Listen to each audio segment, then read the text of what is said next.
নমস্কাৰ, মই দুলাল চন্দ্ৰ বৰুৱা। বিশেষভাৱে অসমৰ বৰ্তমান যিটো প্ৰেক্ষাপট, এই প্ৰেক্ষাপটত যিটো আমাৰ বৰষুণৰ বতৰ, বাৰিষা বতৰ, এটা প্ৰাকৃতিকভাৱে বিভিন্ন অৰুণাচল প্ৰদেশৰ বিভিন্ন প্ৰান্তত লগতে আমাৰ অসমৰ ইতিমধ্যে চিমেণ্ট চাপৰি গাই নদীৰ বিভিন্ন ঠাইত প্ৰবল বানপানীৰে ইতিমধ্যে যোগাযোগ বিচ্ছিন্ন কৰিছে।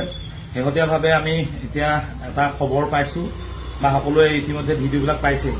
আমাৰ অৰুণাচলৰ চিজি আৰু মাগিৰ যিটো ৰাস্তা, সেই ৰাস্তাৰ নিৰ্মীয়মান যিটো নিৰ্মাণৰ ব্যৱস্থা আছিল, সেই ব্যৱস্থাৰ পৰা পাহাৰ কটাৰ যিখিনি মাটি আছিলে, সেই মাটিখিনি খহি ইতিমধ্যে গাই নদী সম্পূৰ্ণ বন্ধ হৈ গৈছে।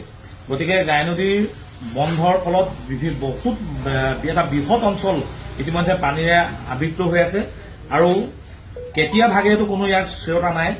যদি লগে লগে এই পানীটো ভাগি আহে, তেতিয়াহ'লে আমাৰ গাই নদীৰ নামনি অংশত থকা লোকসকল যিসমূহ বসবাস কৰি আছে, তাৰ বাবে আমাৰ এটা ভয়াৱহ পৰিস্থিতিৰ সৃষ্টি হৈছে।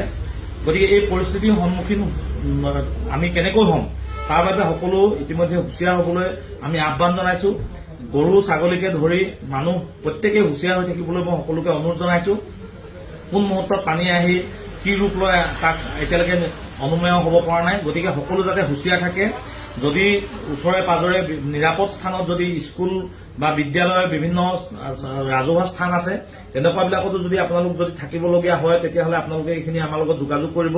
ইতিমধ্যে আমি জিলা আয়ুক্তৰ লগত কথা পাতিছোঁ। আয়ুক্তৰ সম্পূৰ্ণ সঁহাৰি জনাইছে যে নিৰাপদ স্থানত সকলো যাতে সুৰক্ষিত হৈ থাকে, সকলোৱে যদি এলাৰ্ট হৈ থাকে, সকলোকে আমাৰ ফালৰ পৰা আমি আহ্বান জনাইছোঁ আৰু আমাৰ লগত যোগাযোগ কৰিবৰ কাৰণে জিলা প্ৰশাসনৰ লগত যোগাযোগ কৰি সকলো যাতে নিশ্চিতভাৱে ইয়াত থাকিব পাৰে, তাৰ বাবে সকলোকে আহ্বান জনাইছোঁ।